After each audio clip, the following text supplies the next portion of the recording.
Good afternoon mga kamadski. Ito po, preparation natin for nasi biryani. Indian food po siya mga kamadski. Meron tayo ditong curry. Dalawang klaseng curry. Then salt. And then dalawang 2 chicken cubes. Laurel. Yan. Meron tayong cinnamon, meron tayong pepper,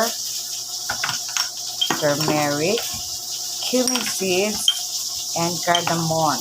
Then, chopped na carrots. Ito na po, nag-start na po tayong magprito. Minarinate ko po itong chicken sa curry, lemon, at saka salt, pepper po. Ayan siya.